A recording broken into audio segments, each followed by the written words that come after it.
Welcome everyone to my channel. If you've been here before, you know the drill. Sit down, pull up a seat. We are going to talk about TBR for March 2026. Now, since it's March, we are doing only series we have already started. Okay? That's just how it goes. And since there are no whites, obviously, and the first one we'll start off with is green. Unfortunately, I already know what these two green ones are, so it's gonna be torture, in my opinion. So, the first one is Torch Against the Night by Sabah Tahir.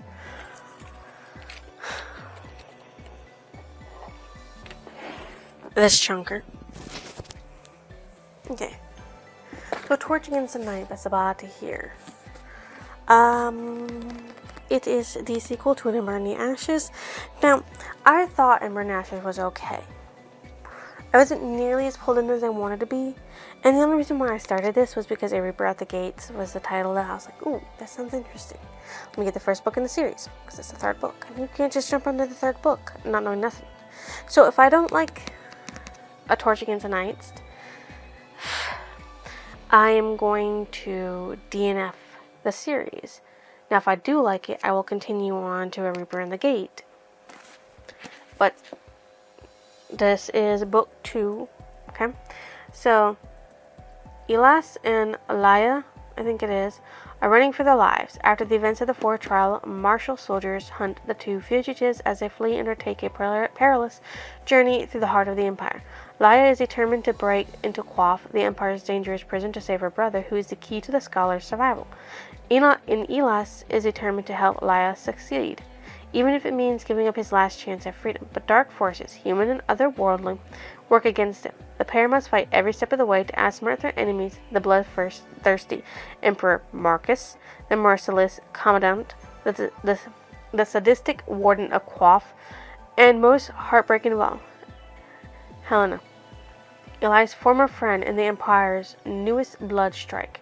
Helena faces a torturous mission of her own, one that might destroy her: the find of the traitor Elas Veturius and the scholar girl who helped him escape, and kill them both.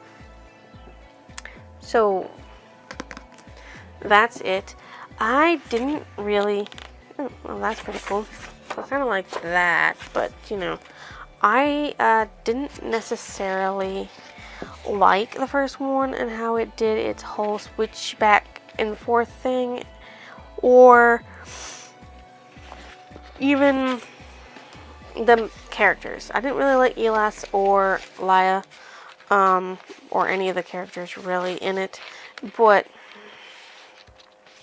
I did read it first, and I don't understand why I didn't like it compared to, like, well, maybe I do, because this is Fourth Wing is a lot like it, the first one. So it makes a little sense in why people enjoy both of them, or one person likes one over the other, because Fourth Wing is first person point of view with mainly Violet. This one switches between two main point of views until towards the end, I'm going to assume, where Helena comes into it. So yeah, there's a difference. I don't know what it is. Maybe it's just the writing style and how they write things. But this is also now going to be a heist one, because they want to break into a prison to bring out her brother. So it's a little like the Six of Crows now, but more like her Kingdom in that fashion. We'll see what I think about it. And why is that already coming up? And I haven't even read the book. It's brand fucking freaking new. I mean, it's a couple of months old when I bought it, but it was brand new. I mean, like, never before read. Maybe somebody touched it and did some weird stuff to it while before I purchased it. Maybe. I don't know. Let me see when this was printed, if I can even get to the print page. This is the 15th printing.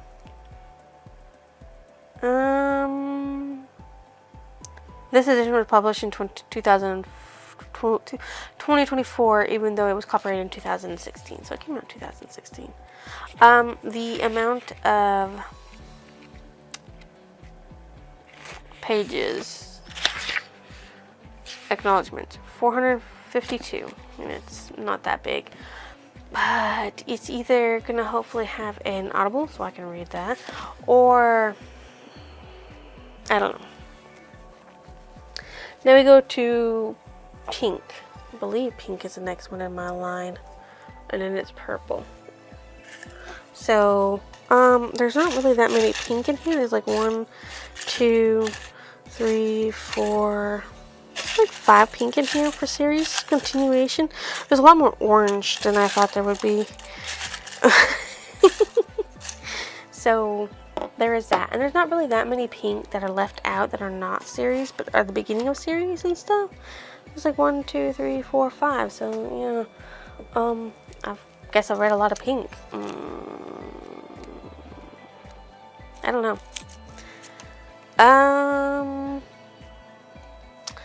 Now this one I can get behind. You might not be able to read it, but it says, "That time I got reincarnated as a slime by Fuse."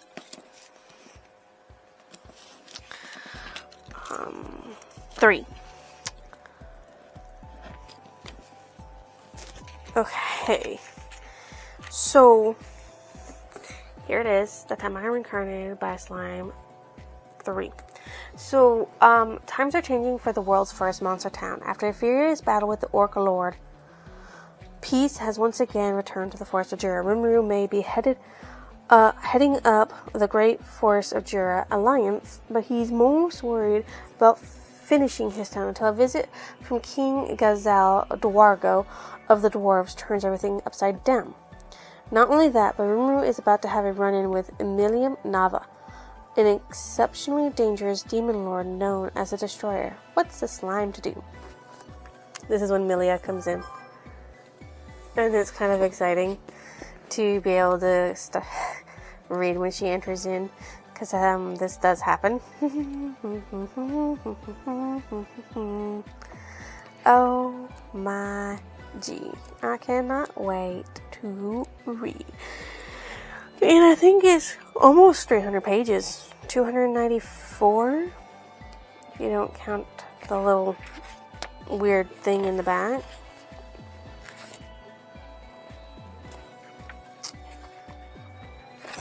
But yeah. 294 pages.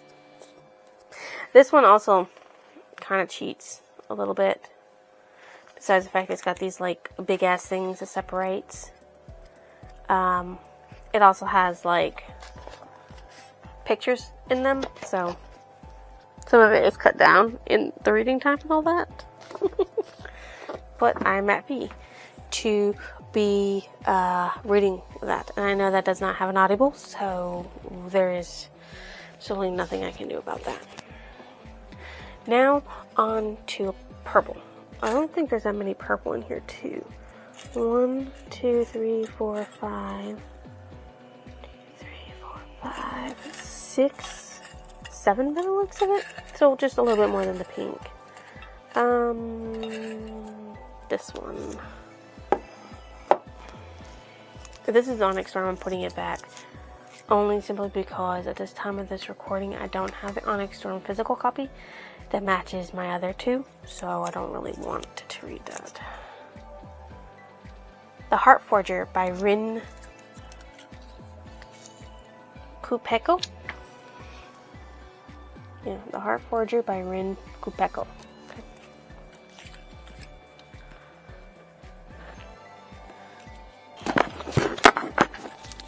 The Dead Do Not Rest. That's a wonderful thing to put on the cover. This is the second book in the Bone Witch series.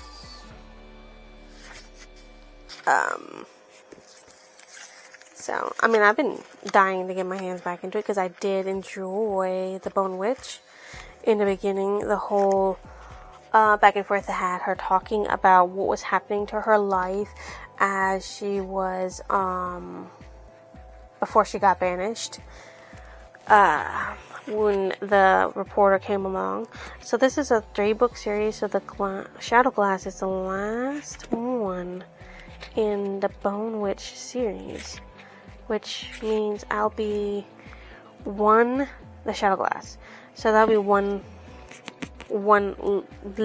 almost one more finished. Hopefully, I'll read the last one sometime in 2026. You know? Okay, so life isn't fair, and sometimes neither is death. No one knows death like tea. A bone witch who can resurrect the dead has the power to take life and return it, and she is done with her self-imposed exile. Her heart is set on vengeance, and she now possesses all she needs to command the mighty Deva. But there are those who plot against her, those who would use Tea's dark power for their own nefarious ends, because you can't kill someone who can never die. That sounds so interesting. Oh my god, I'm so excited for that.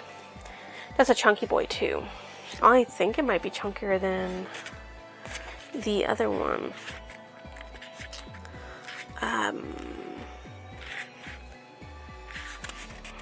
496.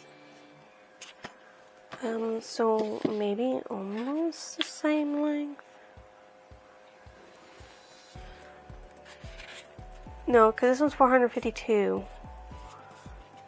And this one's just 496. So this one's almost 100 pages more than the other one. But that's 2 chunky books. Oh my god, I'm not looking forward to that. That's 2 chunky books. I already know I'm going to have a third. I might just not do that and skip it, maybe. Anyways, that means orange. Okay, that means the orange that's in here. Okay. The orange. Orange. Unfortunately, the orange has dominates. Because I'm just not able to pull the orange. So it dominates.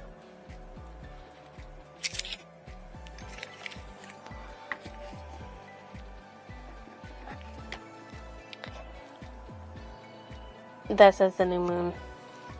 New Moon by Stephanie Meyer. So my TBR for February was wonderful, awesome, great. It's very short. As in not a lot of books in it that are thick babies. But now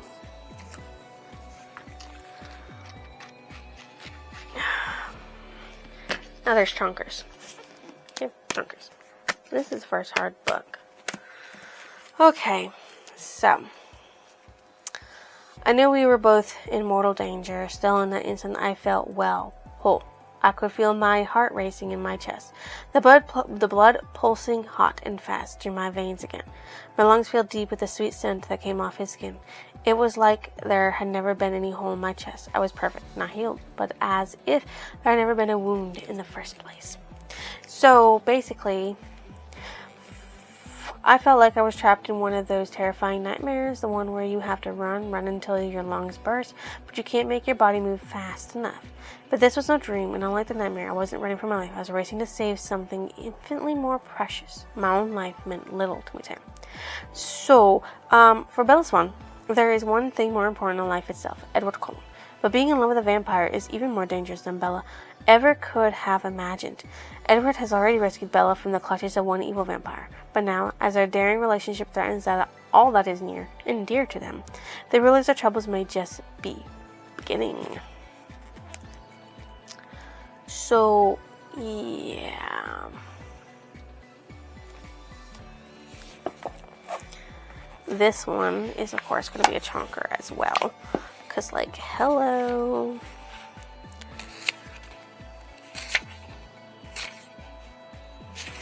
This is 563 pages. So, yeah, it's a chunker. I mean, I've already read it. So, I already know the majority of what happens. I mean, I know what happens in it. And I've already read it. So, there you go. We're still.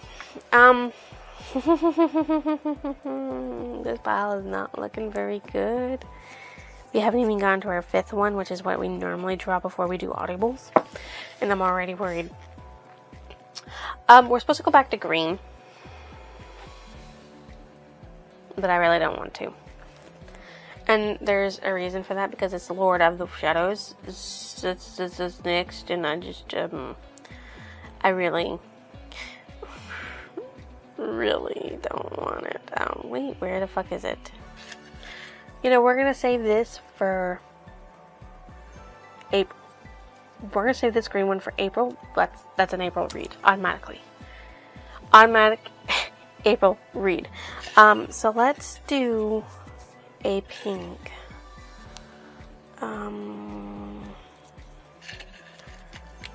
Because there's only 4 in here. So let's see.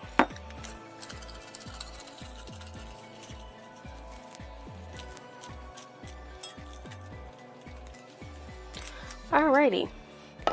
That's one way of doing it, right? This is Onyx Storm, it's going back in.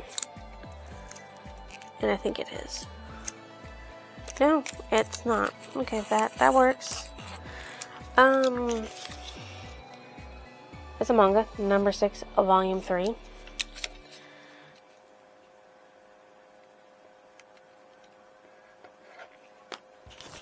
So we're back with Shion and Nezumi, or Rat.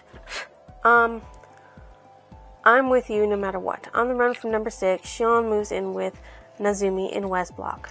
Though life outside the comfort of the city is a trial, Shion learns to survive. Meanwhile, back in Kronos, the elite core of number 6, Safu, begins to look into Shion since his parents, only to find herself under arrest. What can Shion possibly do from exile to help his lifelong friend? Yeah.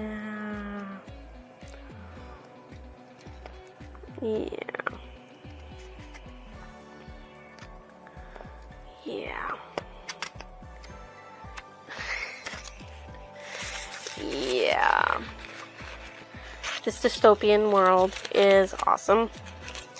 And it gets even better.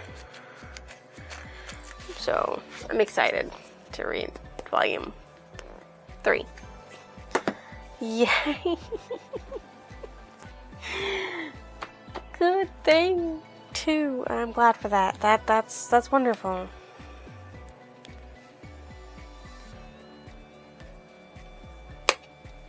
Excellent.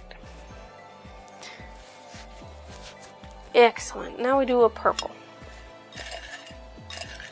So we don't do another orange. It's a little sad, but that's okay.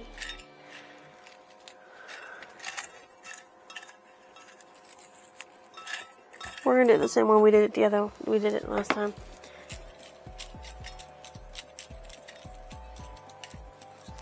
Until one is left. It's eeny, meeny, miny, moosies. Get attacked by the hosies.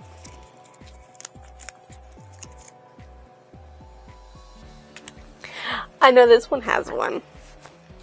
And I'm a little glad because I'd have to put it back if I wasn't. So it's Royal Assassin by Robin Hobb. By Robin Hobb. March is just looking out for me. I mean, not really.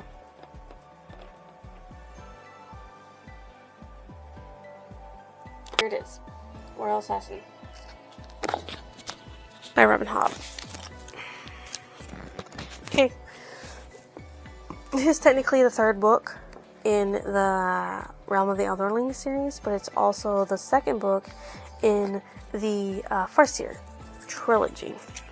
So we're almost done with that. But that's besides the point. It's still a 15-book series, and it's still quite thick, okay? Young Fitzcheverly becomes the catalyst that will alter the course of a royal house in grave peril in this thrilling tale of the seaside kingdom of the 6 duchies. Royal Assassin. Fitz has devised his first hazardous mission as King's Assassin, but is left little more than a cripple. Battered and bitten, he vows to abandon his oath to King Shrewd, remaining in the distant mountains. But love and events of terrible urgency draw him back to the court at Buckkeep, and into the deadly intrigues of the royal family. Renewing their vicious attacks on the coast, the Red Ship Raiders leave burned-out villages and demented victims in their wake. The kingdom is also under assault from within, as treachery threatens the throne of the ailing king. In this time of great danger, the fate of the kingdom may rest in Fitz's hands, and his role in its salvation may require the ultimate sacrifice. I know this one has one, so I ain't worried about looking it up. I'm not. I know it does, so I'm satisfied that this is my other audible. But at the same time, I am not very satisfied that it is on my list, because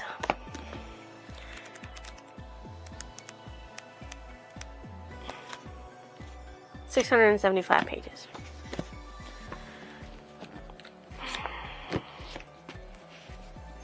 I don't care. Okay? That's a lot of pages. So this is not steady. That's fucking 4 thick books. 4 thick boils. So yeah, this is the 4 big and the 2 not thick boils. This is what I gotta read for March. Anyways, if you think I deserve a like, comment, and a lovely subscription, why don't you go ahead and drop it down below. I'm a little obsessed with TBR polling, and I'm not sorry for that. I will see you guys next illusion.